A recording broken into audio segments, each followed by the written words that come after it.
You've heard of MIDI DAW controllers, they control faders and panning and that sort of thing in your DAW. Well, this is not one of those. This is the SSL UC1, and it is a hardware plugin controller. So it controls a specific set of plugins in your DAW, and it just brings the whole world of mixing out into the real world and gives you a more hands-on experience. So we're going to check it out. I've mixed a song using this. We'll dig into that. We'll have a look at the user interface and all that sort of thing. But first, I want to give a quick thank you to Sweetwater for hooking me up with this. If you're looking for musical gear, recording gear, content creation gear, they have it all at great prices, and they even offer flexible payment plans if you should need that. Now, I really want to talk about the build quality of this thing. There is no plastic on this body. It is all metal. The front here is this brushed aluminum. It's really nice, and the back all around is this nice metal chassis. This thing is built solid. The knobs, the rotary knobs here, they all feel great. The buttons feel great. And this VU meter is so cool to have. Now I'm going to get this connected. I'll show you how to connect it. It's super easy. And then we'll go over some of the features, the plugins, and all of that great stuff. It connects by USB-C on this end, and then there's a power cable that connects to it as well.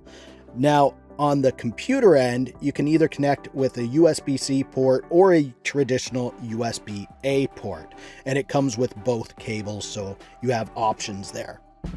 Now, one of the coolest things here is when we first plug it in, you get this nice light show. So let's check that out.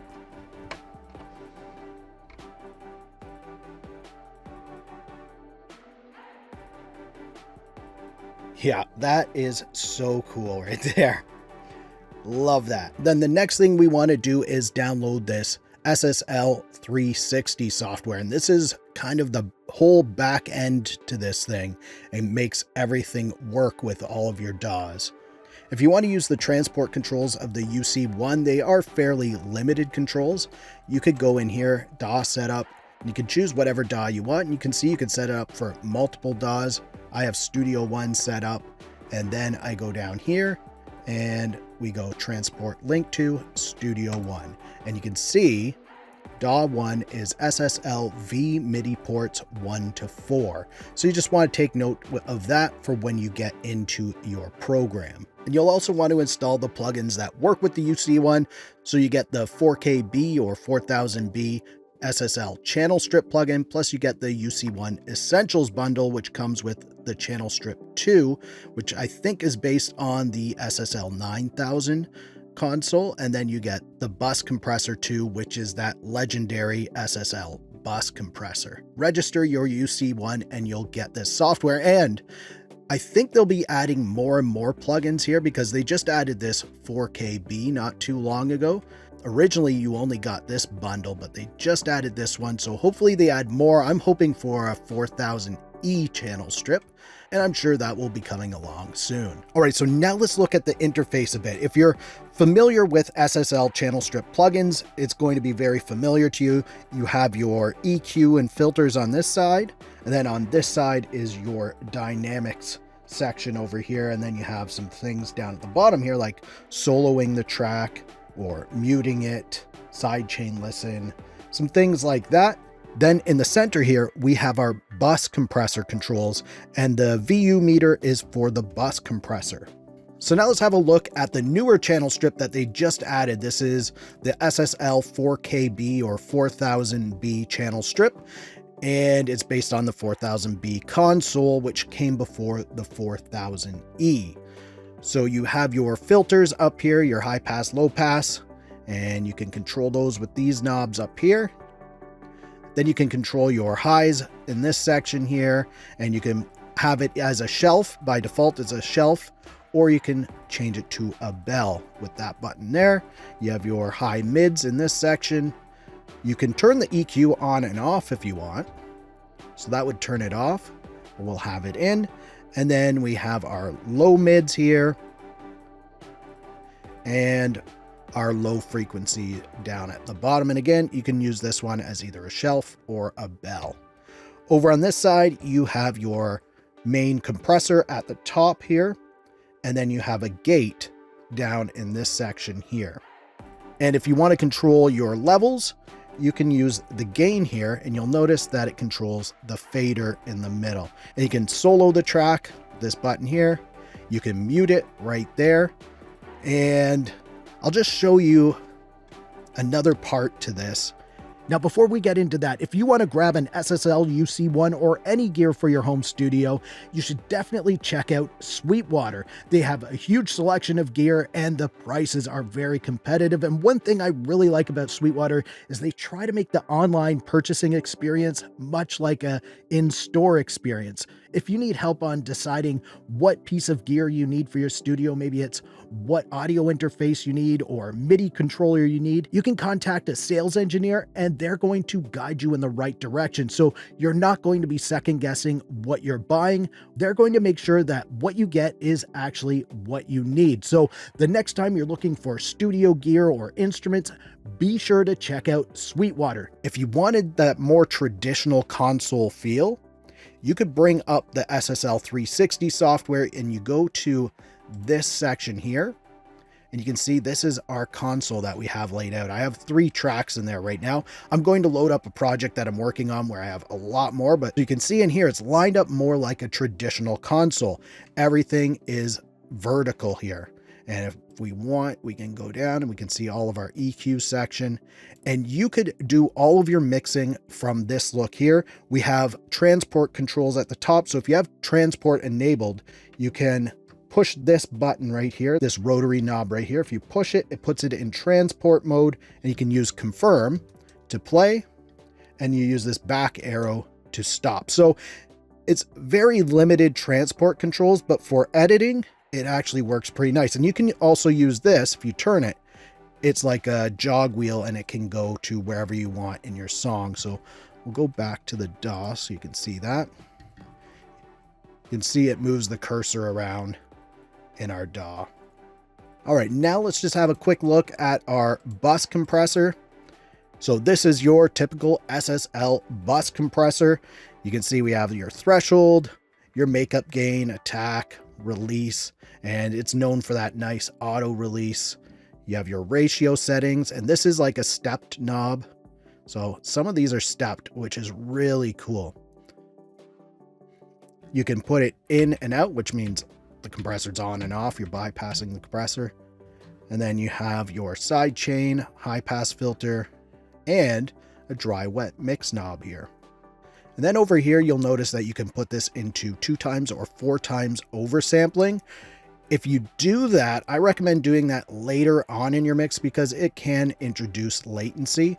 So you'll want to start out with the least amount of latency, and then later on when you're ready to do mix down, you might want to enable that.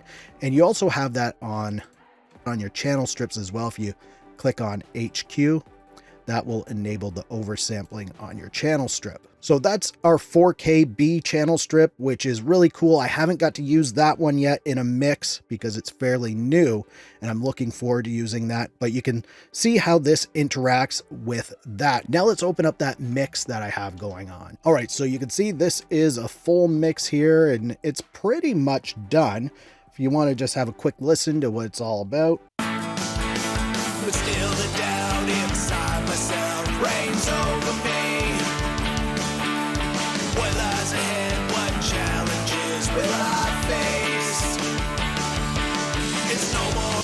So that's our mix there. You can see the VU meter on the plugin is the same as the VU meter on the hardware, and that's really cool to have that visual right here in the real world. So let's look at the SSL Native Channel 2 plugin.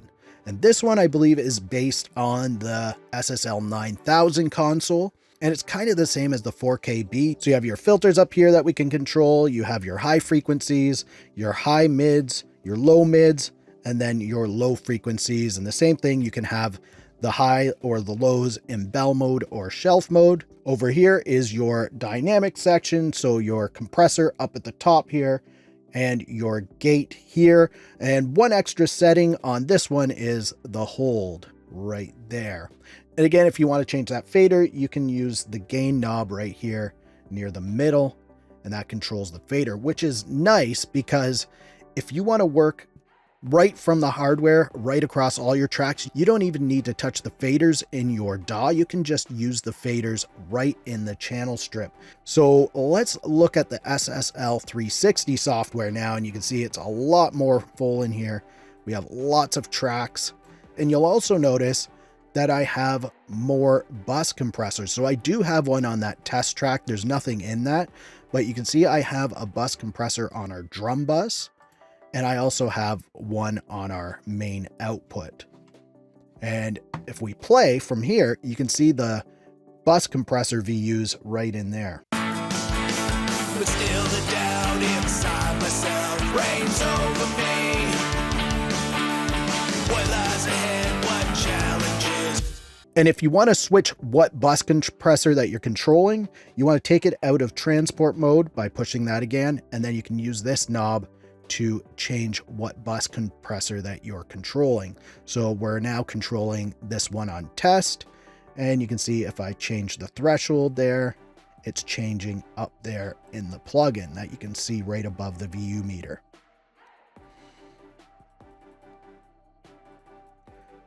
So again, you can do your entire mix from this section right here. You don't even have to be looking in your DAW. You can do it all from here if you wanted. I like having the DAW open so I can look at it there. And if we want to change which track we're working on, you would use this channel knob here, and you can see it's changing whatever track we want. So let's go to our acoustic track right now, and I'm going to solo that. I'll press play.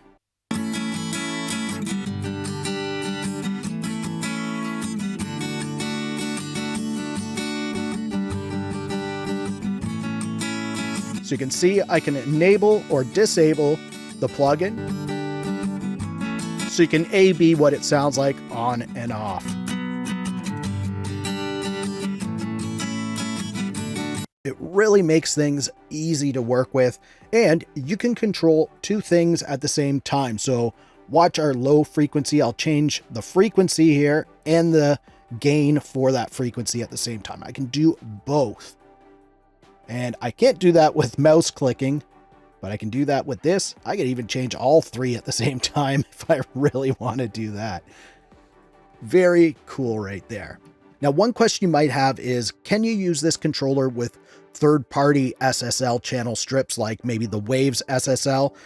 And the answer is no. You can only use it with the actual SSL plugins that come with it, and they are adding more, just like they added that SSL 4KB. So now that brings us to the positives and negatives of using the solid state logic UC1. So let's start with the positives. And the first thing is it can make your mixing workflow a lot quicker by giving you this hands-on, more traditional feeling. It's easy to access. You can turn more than one thing at the same time, and it just makes your workflow a lot quicker. So that's positive number one. Positive number two is it comes with that plugin bundle. And if you were to purchase those plugins on their own, they are very expensive. So those are premium plugins that you're getting with this plugin controller. And it appears that they're adding more to that bundle as time goes on. Another positive is the way this thing is built. It is solid. This is going to last you a long time, likely a lifetime. Another positive is that this works with pretty much all of the major DAWs out there, and you can even work with multiple DAWs at the same time. So that is very cool. Now, a couple of negatives. The first one is this is a premium priced unit. It's $900 regularly, and it kind of does just one thing. It controls a few plugins, and that's about it. But what it does extremely well, and those plugins are great. But again, it's not going to be for everyone because of that premium price. But if you want to take your mixing to the next level, this is a great buy, or maybe you can ask for it for Christmas, something like that. It's a great present. Now, another negative is you can't control third-party plugins. So if you have your Waves SSL channel strips, you like using them, you're not going to be able to control them with this. However, it does come with those very nice SSL channel strips, so you might get over that pretty quick when you check out the quality of the channel strips that it does come with. Now, I showed you how it works with Studio One, and Studio One actually just released Studio One 6. If you'd like to check out what that's all about, click the video on the screen. If you liked this video, please give it a thumbs up. Also, subscribe to the channel for more videos like this. Thank you so much for watching. For Audio Tech TV, I'm Zane. Keep creating. Fist bump, thumbs up.